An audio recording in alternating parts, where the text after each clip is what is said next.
자기들, 부산 여성 장애인계의 센 언니, 바른말 하는 언니, 눈으로 보지 않고 마음으로 보는 언니, 짱 언니입니다. 비도 안 오는데 우리 부대표님 왜 이렇게 오늘 좀 처지세요? 네, 오늘 좀 힘 쳐졌어요. 맞죠? 자, 그러나 힘을 내고 한번 해봅시다. 네.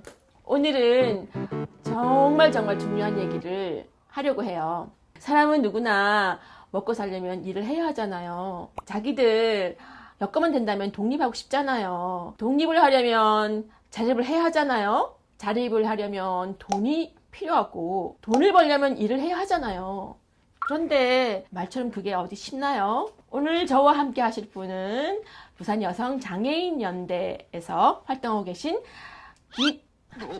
아, 왜 이러십니까 진짜. 강민경 사무국장님이십니다. 어서 오세요. 반갑습니다.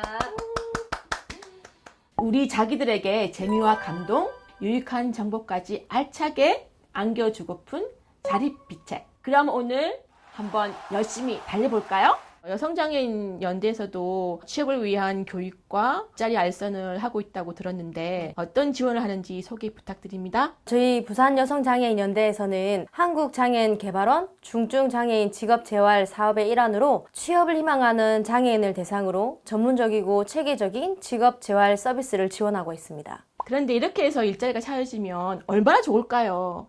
근데 현실은 그렇지 않잖아요. 여성 장애인이 실제로 일하고 있는 취업률은 어떻게 되는지 한번 알아볼까요? 네, 지금 현재 2019년에 장애인 경제활동 실태 조사에 알아본 바에 의하면 현재 15세 이상의 장애인 그리고 즉 경제활동을 할 수 있는 상태의 장애인들을 살펴봤는데요.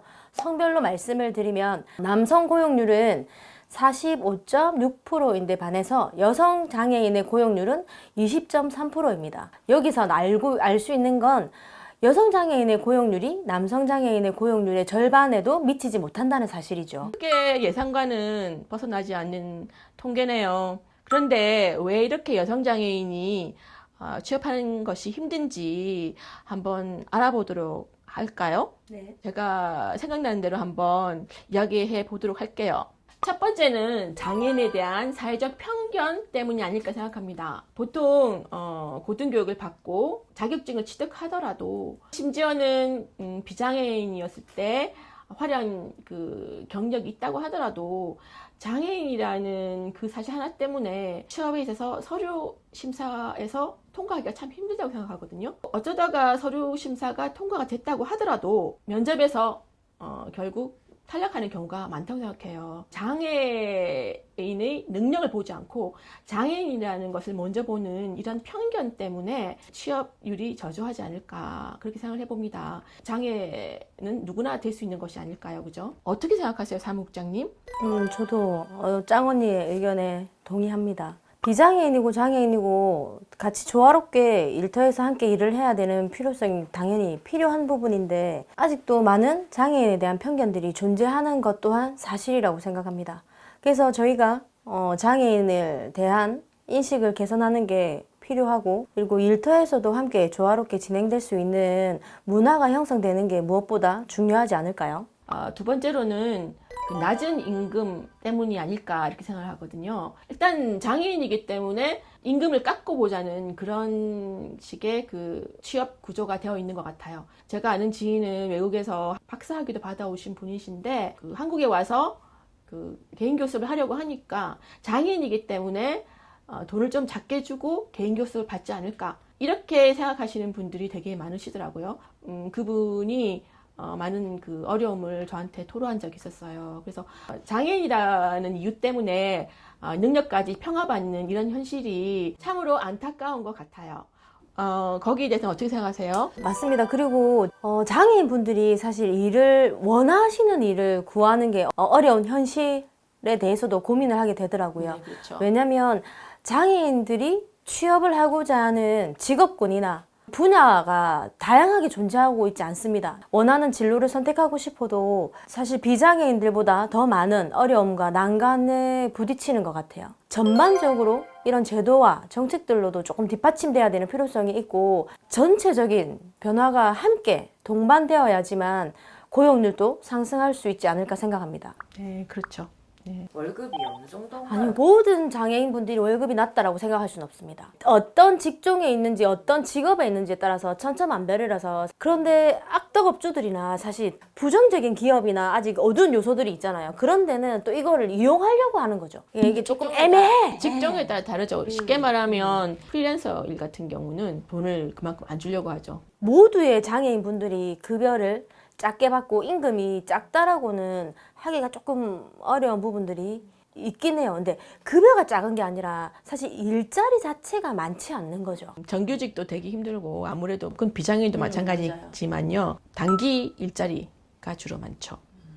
세 번째는 그 여성 장애인에게 적합한 구직 서비스가 별로 없다는 것이라고 생각하거든요. 구직 서비스에 관련해서 알아두면 좋을 그런 사이트나 정보 혹시 있으신가요? 현재 구인 구직 사이트는 워크투게더라는 사이트를 이용하시면 될 것 같고요. 그다음에 부산 지역의 장애인 취업 지원 기관들을 조금 알려드리면 한국장애인고용공단 부산 지역 본부가 있습니다. 그쪽에 사이트나 홈페이지에 접속을 하셔서 정보를 제공받으셔도 되고요. 상담을 요청하셔도 이루어질 수 있으니까 이런 것도 많이 활용하셨으면 좋겠고요. 그다음에 두 번째로는 부산광역시 장애인 일자리 통합 지원센터가 운영되고 있습니다. 그쪽으로 연락을 하셔서 취업과 연관되어 있는 상담을 진행하셔도 되고요. 그다음에 부산광역시 장애인복지관 외에 각 지역별로 장애인복지관에서도 취업 지원에 연계되어 있는 서비스들을 함께 진행하고 있고요. 부산여성장애인연대에서도 취업 지원을 하고 있습니다.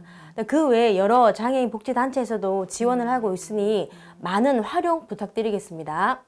뭐 이런 이유들 말고도 엄청나게 다른 이유들이 많죠. 그냥 말하면 입만 아픈 것 같아요. 그렇다고 우리가 불평만 하고 있을 수는 없잖아요. 취업을 하려면 우리가 어떻게 해야 할지 단계별로 한번 알아볼까요? 사무국장님, 가장 먼저 무엇부터 해야 되죠? 본인이 할 수 있는 역량을 파악하는 게 우선적이지 않을까 싶습니다. 본인이 잘할 수 있는 거, 그리고 본인이 할 수 있는 걸 먼저 알고 파악하고 계셔야지만 저희도 연계와 지원이 가능하거든요. 그러면 자기가 무엇을 할 수 있는지 알아본 다음에 그 다음엔 뭘 해야 되죠? 관련 사이트나 관련 기관에 혹시 상담을 요청하시든 아니면 정보를 제공받든 취업을 하고자 하는 곳들을 찾아내셔야 돼요. 찾아보셔야 합니다. 그러면 취업을 하고자 하는 곳을 정보를 줄 수 있는 그런 기관에 찾아가야 된다는 말씀이시죠? 네. 저희 기관으로 만약에 방문을 하시게 되면 취업을 희망하시겠다는 의사를 밝히시면 저희 직업재활팀이 따로 있거든요. 상담을 진행해서 어떤 역량을 가지고 있는지 어떤 분야로 취업을 희망하는지를 우선적으로 파악한 다음에 저희 사업체 중에서 혹시 원하시는 구직과 연관될 수 있는 기관이 있는지를 확인한 다음에 연계를 시켜드리고요. 그리고 그 사이에 조금 더 도움이 필요하시다면 취업을 지원할 수 있는 인력까지 지원하고 있는 상황입니다. 그럼 취업 준비는 어떻게 해야 될까요?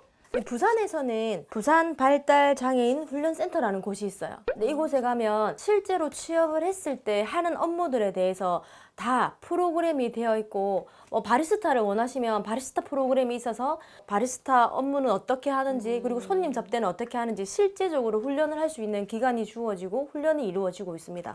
그 외에는 한국장애인고용공단에 보면 장애인 직업능력개발 종합 안내라는 책자에 보시면 여기 맞춤훈련센터라고 있어요. 도움이 조금 되셨으면 합니다. 부산 직업능력개발원이 있어요. 국비로 지원을 하고 있어요. 우리 장애인분들이 안 그래도 취업을 할 때 비용의 부담을 느끼시는 장애인 분들이 많으시더라고요. 그런데 지금 여기도 취업률이 90% 이상이라고 나와 있고 그다음에 국비로 지원이 되고 있기 때문에 언제든지 이곳에 전화해서 본인이 구직을 희망하고 취업을 희망하기 때문에 훈련에 참가하고 싶다라는 의사를 밝히시면 함께 하실 수 있을 거예요. 조금 더 원하시는 전문 능력을 취득하실 수 있고 원하는 직업을 취득하시는 데 도움이 될 것 같습니다. 도움이 되셨을까요? 저도 몰랐던 정보인데 좀 많이 알려야 될 것 같습니다. 한 번에 취업되는 경우도 있습니다. 장애인 분과 이제 사업체가 잘 맞아서 취업이 되는 경우도 있고 그리고 막상 취업을 했는데 일을 너무 잘하셔서 하셔서 또 다른 장애인 분을 고용하고 싶다라고 하는 업체도 계셨어요. 그다음에 취업을 했다라고 해서 거기서 그치는 게 아니라 장기적으로 유지할 수 있도록 한 달에 한 번 또는 한 달에 한 번, 두 번 정도 계속 저희가 방문을 해서 지원을 하고 있습니다. 이후에 직장 생활을 잘 할 수 있도록 지원을 하고 있는 시스템까지 마련되어 있기 때문에 그 사이에서도 발생하는 어려움들을 끊임없이 공유하고 있고 소통해서 이제 사업체 측에서도 사실 장애인 분들에 대해서 유형이나 이런 특성을 조금 모르시는 분들도 계시거든요. 근데 그 사이에 오해가 발생하면 또 저희가 나서서 그런 부분들에 대해서 소통을 조금 잘 진행될 수 있도록 역할을 하고 있습니다. 원하는 본인의 역량을 파악한다. 할 수 있는 업무를 파악한다는 거죠. 그 다음 정보를 검색하고 지원될 수 있는 기관을 찾고 기관과 상담하는 거지. 그 다음에 취업까지 가는 단계가 있고 아니면 그 사이에 내가 하고 싶은 이 직업이 조금 더 전문직이다. 그러면 아까 소개했던 훈련을 해주는 센터에 그리고 취업 전에 그 훈련 기관에서 훈련을 조금 받는다. 받고 취업을 한다. 직업은 삶의 만족과 직결이 되기 때문에 취업이 엄청 중요하긴 해도 원하지 않는 직업을 오래 할 수는 없는 것 같아요. 그러니까 내가 원하지 않는 직업을 선택하게 되면 못 버티시는 거예요. 이게 돈이 많든 적든 떠나서 저희도 똑같거든요. 근데 원하는 일을 했을 때는 오래 하세요. 평상시에 너무 하고 싶었던 일이니까. 중증의 지적장애인 분이 계셨는데 바리스타 2급 따고 근데 바리스타 1급까지 따셨어요. 따시고 이제 취업을 하시니까 너무 즐거워하시는 거예요. 그러면 오래 근무를 하게 돼요. 시키지도 않는데 더 아트적인 걸 만들어내시는 거예요. 그러면 고용한 업체에서도 야, 이분 처음에 일을 시켰는데 스스로가 3을 해내니까 너무 대단한 거예요. 직급이 올라갈 수도 있고 더 다양한 업무가 주어지는 경우도 있었거든요. 그럼 정리되셨나요? 이렇게 말처럼 한 방에 갈 수 있다면 얼마나 좋겠어요? 그런데 현실은 그렇지가 않습니다. 우리가 계속 사회의 문을 두드리고 장애인도 일할 수 있는 환경을 만들어 달라고 계속 떠들어야 조금씩 변화될 수 있는 거죠. 그러니 이 방송을 보고 있는 우리 자기들부터 함께 떠들어 보자고요. 오늘 짱언니가 우리 자기들에게 하고 싶은 말은 이거예요. 장애인에게 필요한 것은 동정이나 안타까운 마음이 아니라 일할 수 있는 기회와 환경이다. 혼자서 끙끙 앓고 있던 사연이나 고민이 있다면 언제든지 댓글로 남겨주세요. 다음 시간에도 짱언니가 시원하게 읽어줄게요. 그럼 자기들 안녕.